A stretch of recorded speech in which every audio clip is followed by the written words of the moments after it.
Hi, my name's Phil. I like talking about politics, and we've had a series of debates today and votes. It's a Monday. The Commons doesn't usually do this, so it's gone on quite late. So I need to go through what's happened, how the votes have gone. After these debates and votes, you always have points of order, and it's kicked off in the House of Commons. It has kicked off, but I've had to leave it to get this done so I can actually go to sleep, because I know you're all concerned about my lack of sleep. I don't actually have a lack of sleep. Sleep is for the weak.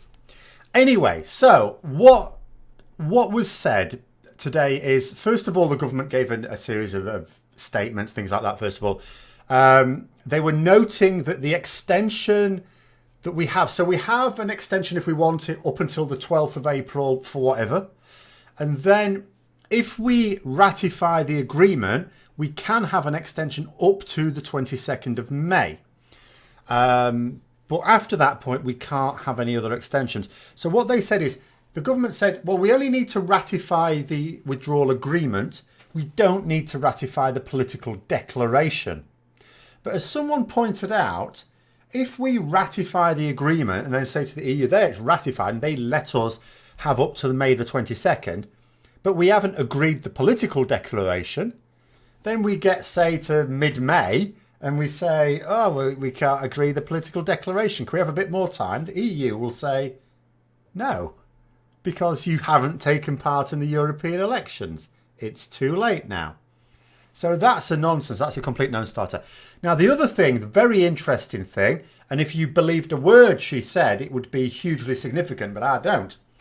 The Prime Minister explicitly stated that unless the House expressly votes for a no deal, that we will not leave without a deal. That goes against what she's been saying up to now, where she's been saying, look, it's as simple as this. It's all right, you lot voting for rejecting no deal, but if you don't vote for something else, then no deal is what's going to happen. She's changed her tune markedly on that. Now, I don't take her at her word for that. Remember, she's been meeting with no-deal Brexiteers this weekend. I think it's just a change of tactics. She's promising this with the intention of trying to withdraw that. Because at the end of the day, what she's saying is technically true. If Parliament doesn't vote for another outcome, despite what I said about the illegality of it all at the weekend, out we go, because everyone's behaving as if that's what's going to happen. And when politicians behave like that, that's sort of what happens. Interestingly, though, Hilary Benn, who's a Labour backbencher, said that he considered that, and he stood up and said he considered that a solemn promise from the Prime Minister, and he would hold her to it. So that's the situation on that statement. Basically, once the government and the front bench had finished, on the Labour side, had finished saying their things, they all basically buggered off for the next several hours of debate. That's disappointing. I am disappointed that once the senior members of the front benchers left, well, once the senior members of the government left, a load of other people left, and then when Labour's front bench left, loads more left, to the point where I would say, hang on, this is now super serious, really important. Why can't people stay behind and take part in these debates? It's absolutely dreadful. And I know sometimes when things are going to be debated and you've already decided how you're going to vote and you don't really need to stay there for it.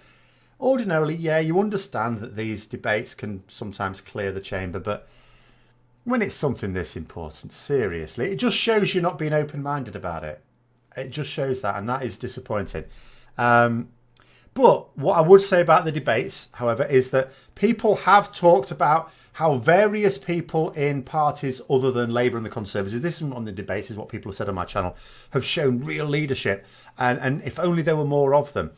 And it's true you don't hear much guff from them. But what I would say is, what I am impressed with when I hear people talking in Parliament, what I am impressed with is Conservative backbenchers, I have to say, such as Sir Oliver Letwin, who talked frankly and openly about the damage that their government's doing.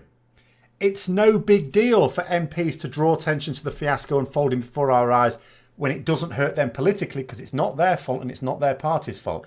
That doesn't take courage. That doesn't take leadership. When people speak against their own party in the national interest, that is statesmanship. So that's what I applaud.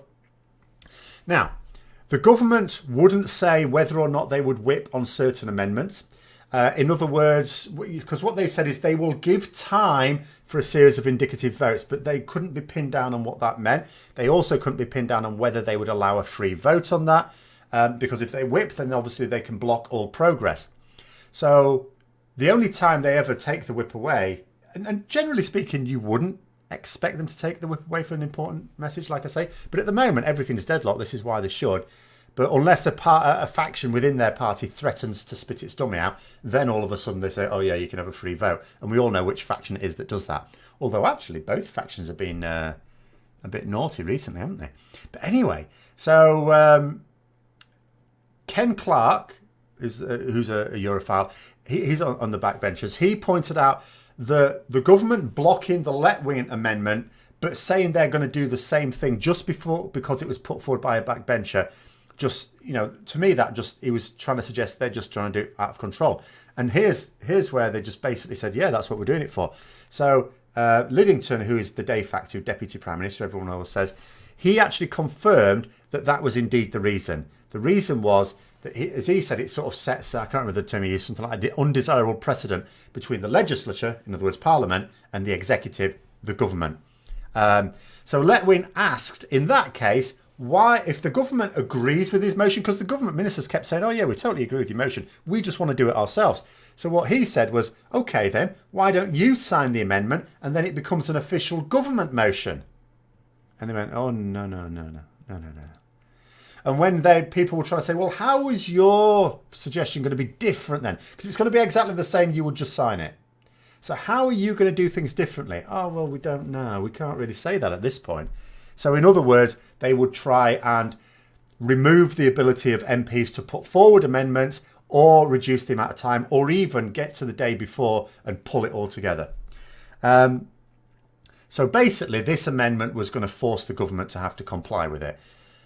So in a situation where the government's failed, remember, it's vital that the issues of precedence, I would say as well, because they were talking about, oh, the precedent's very bad. The issue of precedence should fly out the window. We're in a political crisis. Both the Parliament and government are completely deadlocked. Then there was an issue of procedure. Should these indicative votes be voted on one by one or all at a time? Now, normally they're voted one by one, but the problem with voting on amendment one by one is you can game the system, because then the order in which they're voted on becomes important. Whereas some have suggested actually what you should do is just be given slips of paper, vote on all the ones you would accept. It therefore, because the problem is at the moment, what's going to happen is everyone's going to vote for their preferred option.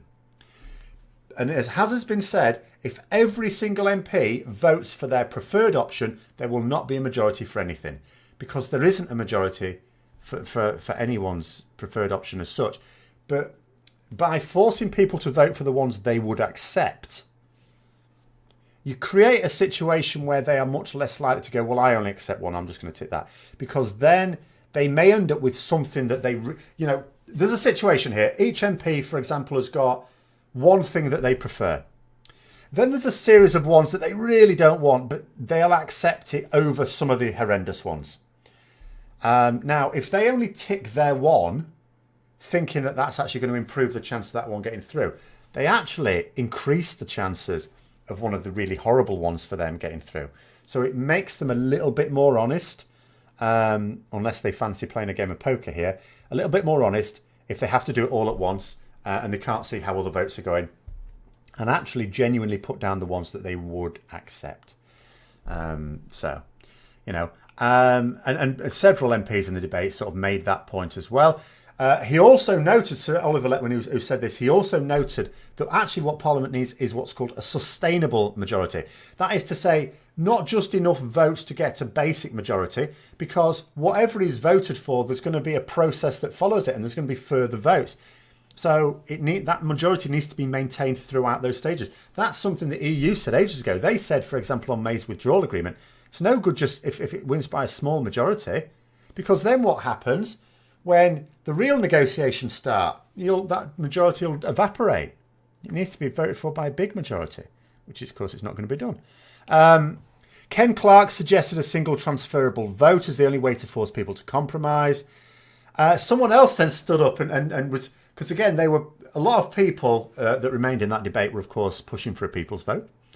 And one of them, and I've pointed this out before, pointed out that in his constituency, this was a Conservative MP as well, in his constituency, he's had a lot of emails and letters from constituents who have basically said they voted leave because it's in like a rural area, country area, because they're worried about houses being built there. And they were told that the reason these houses have been built is because of immigrants. Well, immigrants bad, and everything was all about immigrants.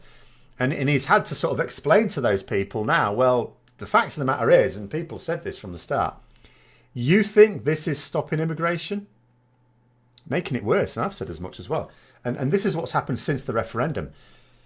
Immigration from the EU has gone down by 50,000. Hooray, say the Brexiteers, it's working. Immigration from outside the EU has gone up by 200,000. Oh. And that's the reality of the situation. It's ironic, isn't it? We're now in a situation where all these Brexiteers that talked about, borders and immigration, things like that, they're now arguing for a no deal, which would require us to have, well, actually, it does require us to have hard borders legally. But all these Brexiteers are saying, no, keep the borders open. We don't care. We don't give a crap. So you're going from control of the borders to open the borders up. You're going from let's stamp out immigration to we're going to massively increase immigration because that's the reality of what's happening now.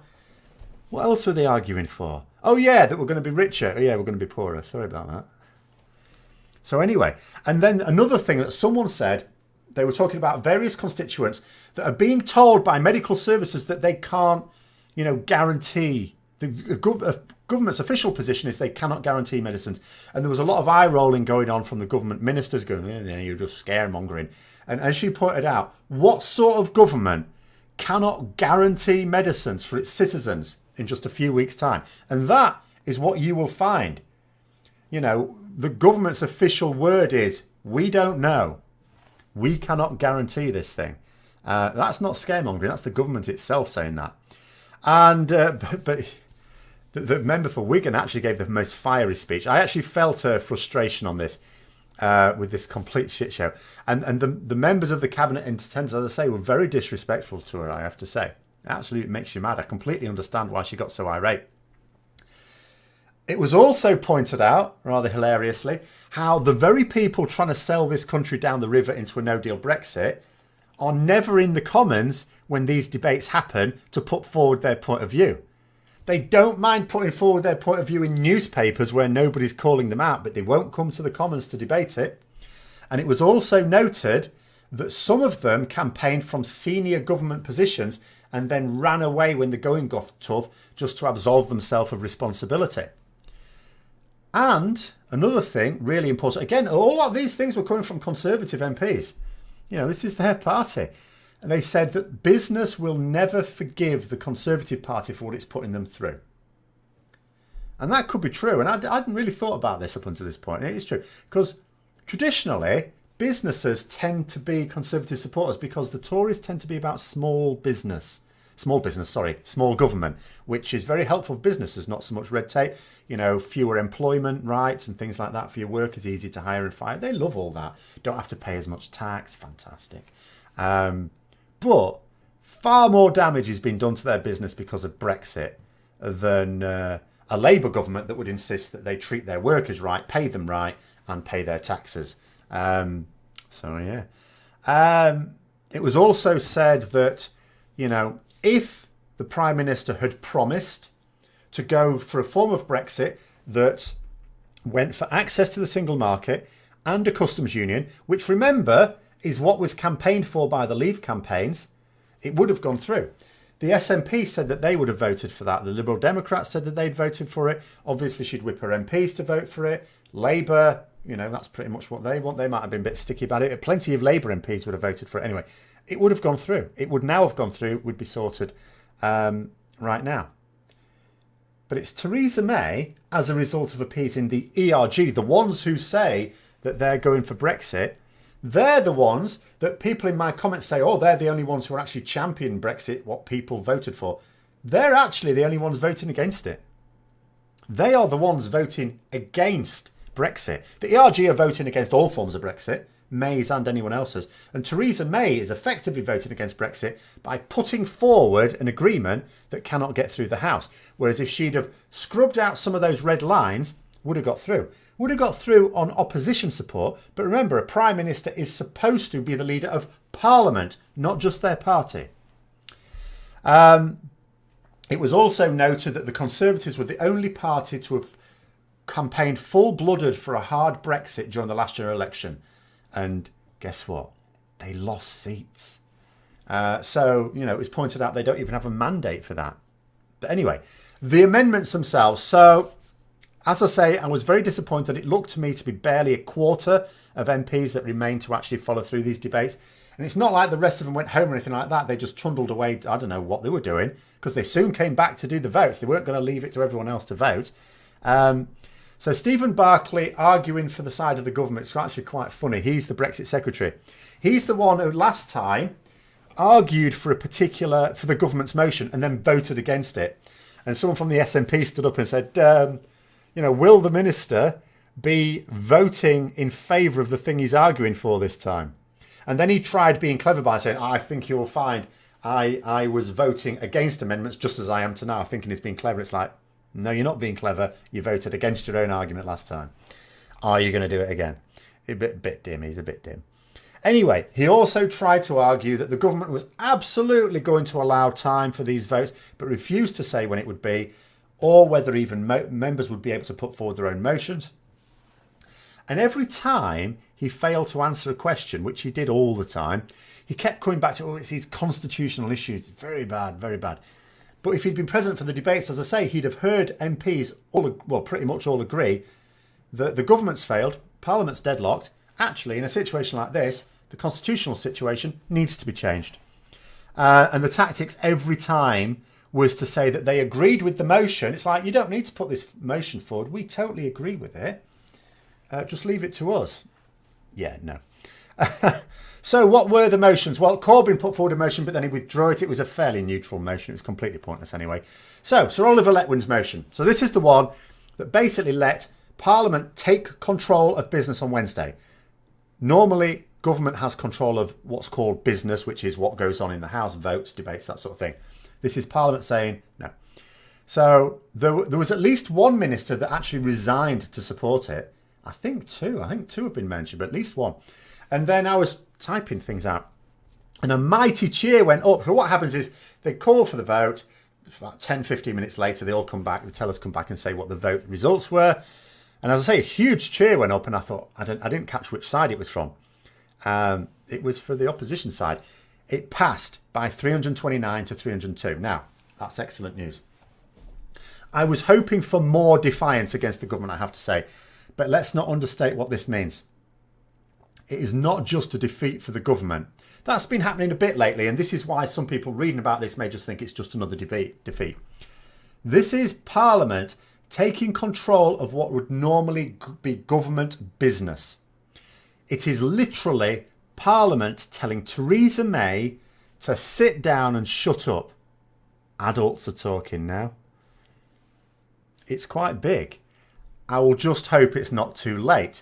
Out of curiosity, 8 Labour MPs voted against it. Those will be the no-deal Brexiteers within the party. 30 Conservative MPs voted against their own party for this, including, as I say, at least one minister. And I've got an inkling I've seen somewhere saying twice. 2 ministers, sorry. Not voting twice, not allowed to do that. Not major ones, though. We're not talking about a cabinet split here. But it's still significant. Every minister she loses now is quite bad for her. She can't really replace them. Then there was a motion from Margaret Beckett, who is on the Labour side. But again, it had cross-party support, sort of a little bit. And it was basically to say, if the UK is 7 days away from leaving without a deal, the government must allow MPs to vote on whether to leave with a deal or request an extension to give Parliament time to determine a different approach. Now that lost 314 to 311. It was actually quite tight. It's a shame that some of those people that didn't rebel against the party for the last vote didn't for this as well, because it's almost making a bit of a mockery of it. It's hugely disappointing. Basically, what it means is, in layman's terms, the government would rather have no deal than anything that is not May's deal. That's what this is. This is Theresa May saying, no, you are going to vote for my deal or it's your fault we have no deal. And let's be clear about the options here, just so you can't say, oh no, they don't mean that. There is no deal. Now, that shouldn't even be considered, not only because it's exceedingly reckless, but there's the legal aspects of it that I talked about at the weekend. And also, the Prime Minister today promised that we wouldn't leave without a deal without Parliament voting for it. So she should have been totally on board with this motion. That's one option. The other option is May's deal, which is not going to be passed. There are not the numbers to pass it. And then there's a range of other options. Now, one of those options is revoking Article 50. OK, that's something that can be unilaterally done, but no one's really got the stomach for it, or at least not a significant number. And then there's, as I say, a range of other options. Every single one of those range of other options requires a long extension, which of course requires us to take part in the European elections. So what the government is saying by denying this motion is that if Parliament doesn't vote for May's deal, she will go back on her promise today and let the country slide out without a deal and against the expressed will of Parliament. That is what her whipping her MPs to vote against it meant. And the fact that those Tory MPs allowed themselves to be whipped for that, of course some of them agreed with it, means that they're okay with that. Even if they're not actually okay with it, they'll accept it. I mean, I did actually expect it to lose. It was actually tighter than I thought it would be, but it's still disappointing. Then finally there was a vote on the government motion. The government motion didn't say anything. It was a neutral motion. It was just to take account of these amendments. Nothing to get excited about, I think at least. It passed, but not by a huge number. Basically, it was just intended to call for some debates and maybe a vote or two. Now it's out of the government's hand because it has been amended. Now, after this, as I say, they do a load of points of order. That can go on for some time, but time's ticking on. So I'll have to catch up tomorrow if anyone said anything interesting. But I did catch the first few minutes of it. My goodness. You don't see this anywhere else. It's at the same time glorious and terribly embarrassing. The behaviour of our House of Commons. There's no respect. But sometimes they're so disrespectful. So disrespectful that it's funny. So what happened was, a bit of discord in the government ranks. So Jeremy Corbyn stood up and said, "Rah," and then sat down again. So then a Tory MP stood up. Now this is a Brexiteer MP, ERG member, stood up and attacked Sir Oliver Letwin because it was his motion that passed through and took business away from government's hands. And remember, this is someone in his own party. And he properly attacked him. Very discourteous way to behave in the Commons. He was in return told off by the Speaker, effectively, for being a bit discourteous there. But then another Tory MP started to interrupt, and it's what the Speaker refers to as chuntering from a sedentary position. You're not supposed to just call out. Every now and then MPs will go here, here, or no, or things like that. You're not supposed to shout out comments. You're supposed to wait to be told it's your turn to speak. So the Speaker, now to be fair, I think he went a bit too far. I do think he went a bit too far. But still, he took the view that, hang on, I'm not going to be interrupted here. You've chipped in. You mess with the ball, you get the horns. So basically, he said to this backbencher, he says, you used to be a whip, and not a very good one. And then all of a sudden it went mad. All the Tory MPs shouting him down, shouting, withdraw, withdraw. He said, I'm not withdrawing. I'm not. He shouldn't interrupt me. And it just was chaos. He was trying to address the point of order, and the Conservative MPs just went mental, shouting him down. They were not happy. I cannot wait. He shouldn't have done it. I don't think he should have done it. But I cannot wait to see what the newspapers say about that tomorrow. Because remember, they've already got it in for John Bercow. I wouldn't be surprised to see them running a bit of an editorial on his disgraceful behaviour again. Because I've got to confess, I think normally he would just say, be quiet, and then carry on. So I do think he shouldn't have done it. But at the same time, it was so boisterous. All these MPs just refusing to order, as he was saying, that it actually become funny. So yeah. But I had to leave it there to do this. That's hopefully you caught up on today's events. So on Wednesday, tomorrow, Theresa May or may not put a vote up. She says she's not going to put it up unless it's going to get support. It's not going to get support, so I don't know what's going to happen tomorrow. But Wednesday, we are going to have Parliament taking control, at least for a day. Let's hope something useful comes out of it. No one believes it's going to be sorted in a day. It's definitely going to need more of the following week. So they're likely to have to keep taking control, which is why I wanted it to have been passed by a larger majority. Just, so that if a few others thought better of it later on and came back, there would still be enough to carry it. But we'll see. So hopefully you found that interesting. If you have, don't forget to click the like button, subscribe for further content, click the bell notification as well. Until next time, I'll see you later.